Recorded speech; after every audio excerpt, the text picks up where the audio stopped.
नमस्कार दोस्तों, एक बार फिर से आप लोगों का रेडियन गुरुकुल के डेली करंट अफेयर सेशन में स्वागत है।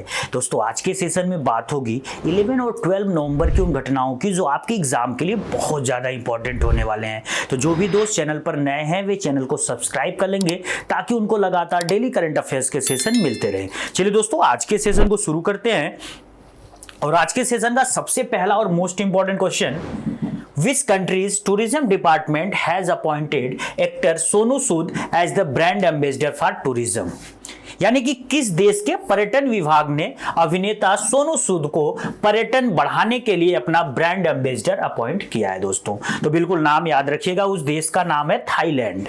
अगर थाईलैंड का लोकेशन देखें तो ये साउथ ईस्ट एशिया का एक पार्ट होता है। दोस्तों, साउथ ईस्ट एशिया का मतलब होता है दक्षिण पूर्व एशियाई देश, जिनको हम शॉर्ट फॉर्म में आसियान भी बोलते हैं। और अगर आसियान देशों की बात करें तो इसमें फिलीपाइंस आता है, इंडोनेशिया आता है, सिंगापुर आता है। ये वो देश हैं जो दुनिया में एक टूरिज्म हब के रूप में या फिर टूरिज्म हॉट स्पॉट के रूप में जाने जाते हैं। तो थाईलैंड में भी टूरिज्म बहुत तेजी से ग्रो कर रहा है और उसको और तेजी से ग्रो कराने के लिए थाईलैंड की जो गवर्नमेंट है, इन्होंने इंडिया के लीजेंडरी एक्टर सोनू सूद को अपना ब्रांड एम्बेसडर अपॉइंट किया है। इसके साथ ही ministry of tourism and sports of Thailand जो है, उन्होंने ऑफिशियली इनको एक अवार्ड भी वहां पे दिया है जिसका नाम है ऑनरी टूरिज्म एडवाइजर। यानी कि सोनू सूद अब अपने जो नए नए आइडियाज हैं, नए नए इनोवेटिव जो थिंकिंग है उनकी, वो थाईलैंड गवर्नमेंट को देंगे ताकि थाईलैंड में और ज्यादा टूरिज्म को अट्रैक्ट किया जा सके। दोस्तों, अगर बात करें भारत की, तो भारत इस समय थाईलैंड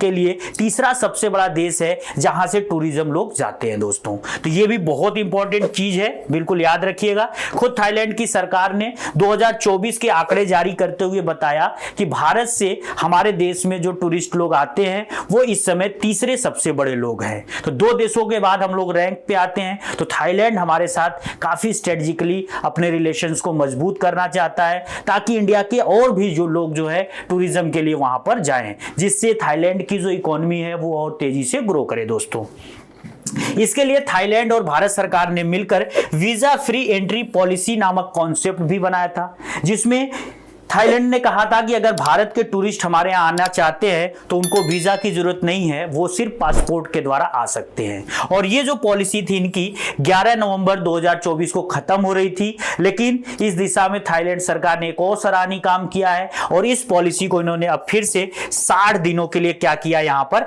एक्सटेंड कर दिया है। दोस्तों, तो बिल्कुल याद रखिएगा, अगर अभी भी आप थाईलैंड घूमना चाहते हैं तो 60 दिनों तक अभी भी आप वीजा फ्री एंट्री वहां पे ले सकते हैं। और अगर आपका इच्छा वहां 30 दिन और एक्स्ट्रा रुकने का है तो इसी में आप एक कॉलम में 30 दिन और अपनी तरफ से ऐड कर सकते हैं। उसका भी कोई वहां पे मतलब कि उस पे भी कोई रिस्ट्रिक्शन वगैरह नहीं है। दोस्तों, तो बिल्कुल याद रखिएगा। अगर सोनू सूद की बात करें तो ये इंडियन सिनेमा के साथ साथ पूरी दुनिया में इसलिए पॉपुलर हुए क्योंकि जब कोरोना की महामारी चल रही थी तो उस समय इन्होंने जो मानवीय कार्य किए, जो लोग कोरोना से प्रभावित थे, इन्होंने जिस तरीके से उन लोगों की मदद किया था, इससे ये पूरी दुनिया में हाईलाइट हो गए थे। तो इसीलिए सोनू सूद को दुनिया में एक सम्मान की दृष्टि से देखा जाता है और थाईलैंड सरकार ने इनको अपना ब्रांड एम्बेसडर अपॉइंट किया है टूरिज्म सेक्टर के लिए। दोस्तों, इसके बाद दोस्तों आज के सेशन का एक और इंपॉर्टेंट क्वेश्चन देखते हैं। Who own the prime minister election in Mauritius on November 11, 2024?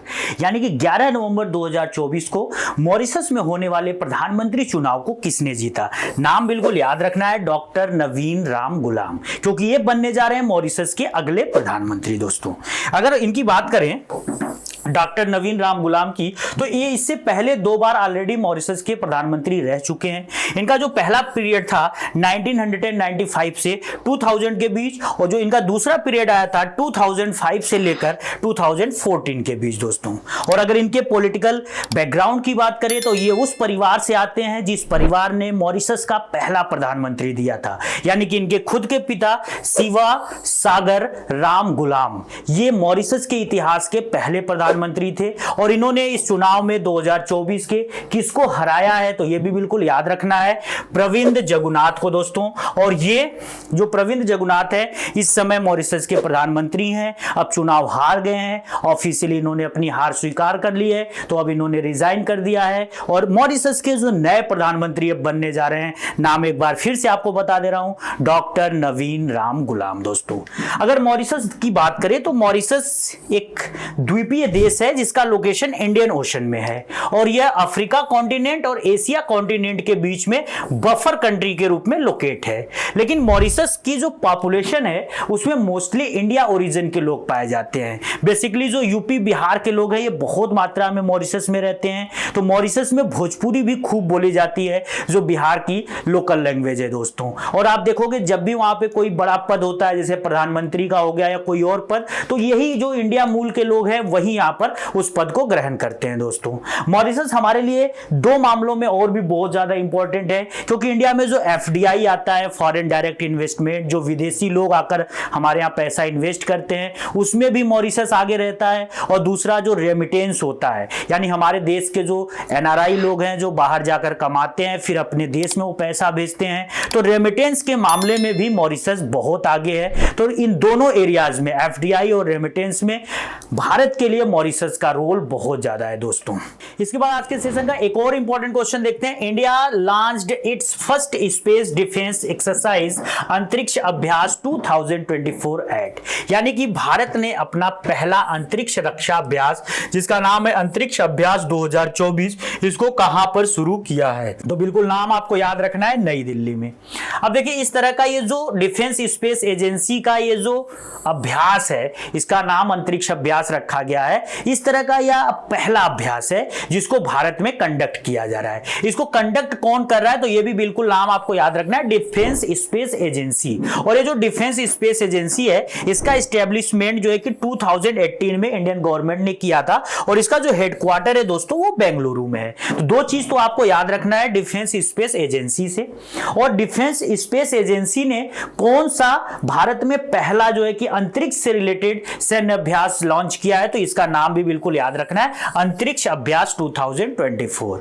और ये कब से कब तक होगा, तो इसका ड्यूरेशन बिल्कुल याद रखना है, 11 नवंबर से स्टार्ट हो गया और 13 नवंबर तक ये चलेगा। तो 3 दिनों तक ये पूरा का पूरा अभ्यास चल रहा है और इसमें हमारे इंडिया की जो आर्मी है, नेवी, एयरफोर्स या फिर पैरामिलिट्रीज है, इवन इसरो और डीआरडीओ है, उन सबके जो बड़े बड़े अधिकारी लोग हैं वो यहाँ पे पार्टिसिपेट कर रहे हैं। इस फोटो में आप बिल्कुल अच्छी तरीके से देख सकते हैं, यहाँ पे हमारे इंडियन नेवी के हेड, इंडियन एयरफोर्स के हेड, हमारे इवन की जो चीफ एडवाइजर हैं, सिक्योरिटी एडवाइजर, और जो हमारे जनरल स्टाफ हैं आर्मी के, वो सारे लोग यहाँ पे बैठे हुए हैं।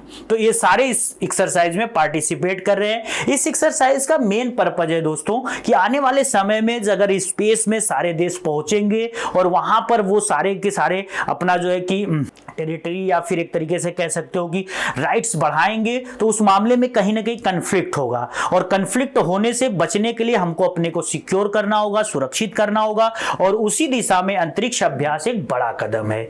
इसके बाद आज के सेशन का एक और इंपॉर्टेंट क्वेश्चन देखते हैं। Where is the 5th national EMRS festival being celebrated to honour the tribal heritage and the legacy of Birsa Munda? बहुत इंपॉर्टेंट क्वेश्चन है दोस्तों, बिल्कुल याद रखिएगा। ये 5वां राष्ट्रीय EMRS फेस्टिवल है। EMRS का मतलब होता है एकलव्य मॉडल रेजिडेंशियल स्कूल। तो देखिए भारत सरकार ने क्या किया कि जो ट्राइब लोग होते हैं और जो उनके बच्चे होते हैं, उनके बच्चों को एक अच्छी शिक्षा मिले, उनके लिए एक रेजिडेंशियल स्कूल खोला। जैसे नवोदय स्कूल चलते हैं, तो नवोदय स्कूल में क्या होता है कि किसी भी कास्ट का वहां पे जाकर पढ़ सकता है, लेकिन जो एकलव्य मॉडल रेजिडेंशियल स्कूल है यहां पर सिर्फ ट्राइब के बच्चे पढ़ेंगे। और इसका जो कॉन्सेप्ट भारत सरकार लेकर आई थी ये 1997 और 98 में लाई थी, और तब से लेकर भारत में बहुत सारे EMRS के स्कूल खुले हैं। और इसी EMRS स्कूलों में क्या होता है कि जो ट्राइबल बच्चे होते हैं उनके अंदर जो कला होती है, जो उनके अंदर एक अद्भुत कह सकते हो कि टैलेंट होता है, उन सबका एक प्रदर्शनी, एग्जीबिशन और एक फेस्टिवल के रूप में उसका ऑर्गेनाइज किया जाता है। और भारत में ये कौन सा इस बार का एडिशन है, तो बिल्कुल याद रखिएगा 5वां। कब से कब ये स्टार्ट हो रहा है, तो 12 नवंबर को स्टार्ट हो जा रहा है। कब तक चलेगा? 15 नवंबर तक। और प्लेस कहां पर ये पूरा का पूरा फेस्टिवल ऑर्गेनाइज किया जा रहा है? तो भुवनेश्वरा, जो उड़ीसा की कैपिटल है, वहां पे शिक्षा वो अनुसंधान एक प्लेस है वहां का, भुवनेश्वरा की जो उड़ीसा की कैपिटल है, वहां पर ये पूरा का पूरा जो फेस्टिवल है उसको ऑर्गेनाइज किया जा रहा है। यहां पे सबसे जो इंपॉर्टेंट चीज है कि जो ट्राइब लोग होते हैं, जो उनके भगवान माने जाते हैं बिरसा मुंडा दोस्तों, उनके सम्मान में पूरा का पूरा कार्यक्रम आयोजित किया जाएगा। और यहां पे जो थीम इन लोगों ने रखा है इस बार के फेस्टिवल का, अ ट्रिब्यूट टू भगवान Birsa Munda and tribal freedom fighters. तो बिरसा मुंडा को श्रद्धांजलि देंगे और साथ ही और भी जो ट्राइब के लोग थे जो स्वतंत्रता संग्राम में भाग लिए थे, उनको भी यहां पर क्या किया जाएगा? याद किया जाएगा दोस्तों। अगर बिरसा मुंडा की बात करें तो बिरसा मुंडा का जो जन्म हुआ था नवंबर 15, 1875 को झारखंड के छोटा नागपुर पठार वाले इलाके में हुआ था। और बिरसा मुंडा ने अपने जो ट्राइब्स हैं, उससे रिलेटेड और भी जो ट्राइब्स हैं, उनके अधिकारों के लिए, उन्होंने जंगलों को बचाने के लिए अंग्रेजों के खिलाफ बहुत बड़ा आंदोलन किया था। इसीलिए पूरे झारखंड से लेकर जितने भी ट्राइब कम्युनिटी के लोग हैं, बिरसा मुंडा को अपना भगवान मानते हैं। इस बार 2024 में बिरसा मुंडा की 150वीं जयंती है, जो बहुत इंपॉर्टेंट है। इसीलिए इस बार का जो फेस्टिवल चल रहा है ये और ज्यादा इंपॉर्टेंट हो जाता है। 1875 में इनका जन्म हुआ था, इस बार 2024 में इनकी 150वीं जयंती आ रही है, तो ये बहुत बड़ा डेट है, बिल्कुल आपको याद रखना है। बिरसा मुंडा का इतना ज्यादा मान सम्मान है झारखंड में कि झारखंड राज्य का जो स्थापना किया गया था सन 2000 में दोस्तों, बिल्कुल एक बार फिर से आपको बता दूं, वो इन्हीं की जयंती 15 नवंबर को ही किया गया था। 15 नवंबर को बिहार से अलग होकर झारखंड एक नई स्टेट के रूप में बना था। किस दिन बना था? तो बिरसा मुंडा के जयंती वाले दिन, यानी कि 15 नवंबर को। आज के सेशन का बिल्कुल लास्ट क्वेश्चन देखते हैं। Where was Uttar Pradesh first double decker electric bus launched by chief minister Yogi Adityanath? तो उत्तर प्रदेश के मुख्यमंत्री योगी आदित्यनाथ के द्वारा उत्तर प्रदेश का पहला डबल डेकर इलेक्ट्रॉनिक बस कहां इनॉग्रेट किया गया? तो बिल्कुल याद रखिएगा, उत्तर प्रदेश की जो कैपिटल है लखनऊ, वहां पर दोस्तों। ये देखिए हमारे जो प्रदेश के मुख्यमंत्री हैं उत्तर प्रदेश के, योगी आदित्यनाथ, वो यहाँ पे बस को इनॉग्रेट कर रहे हैं, लॉन्च कर रहे हैं। डबल डेकर की ये बस है, यहां पर देख रहे हो 2 मंजिल इस बस में बनी हुई है। और ये कहां पर हुआ है इनॉग्रेशन? तो हम इस यूपी की कैपिटल लखनऊ में आकांक्षा हाट एक इवेंट था, उसी का इनॉग्रेशन ये कर रहे थे और उसी दौरान इन्होंने डबल डेकर इलेक्ट्रिक बस को भी इनॉग्रेट किया दोस्तों। अगर यहां पे बात करें कि इस बस में 50% जो टिकट का रेट है वो महिलाओं के लिए यहाँ पे फ्री है, तो बिल्कुल ये भी याद रखिएगा, महिलाओं को आधा पैसा देकर टिकट खरीदना होगा। और योगी आदित्यनाथ ने महिलाओं को एक और ऑफर देते हुए बोला कि अगर आप शनिवार के दिन हेरिटेज रूट पर अगर आप यात्रा करती हैं सुबह के टाइम, तो आप बिल्कुल फ्री में कर सकती हैं। तो यह भी उत्तर प्रदेश सरकार की एक बेहतरीन पहल है। अब जल्द ही हमको उत्तर प्रदेश के बड़े बड़े शहरों में इस तरह के डबल डेकर बसें चलते हुए दिखेंगी, जो इलेक्ट्रॉनिक बसें होंगी, इको फ्रेंडली होंगी और पर्यावरण के लिए बहुत ही अनुकूल होंगी दोस्तों। आज के सेशन में बस इतना ही। आज के सेशन की पूरी जो पीडीएफ है रेडियन गुरुकुल के टेलीग्राम चैनल से जाकर डाउनलोड कर लीजिएगा। डेली करंट अफेयर अपडेट के लिए आप रेडियन गुरुकुल के यूट्यूब चैनल के साथ जुड़ जाइए। चैनल पर नए हैं तो चैनल को सब्सक्राइब कर लीजिए। वीडियोस अच्छे लग रहे हैं तो लाइक करिए, कमेंट करिए और दोस्तों के साथ शेयर करिए। जय हिंद दोस्तों।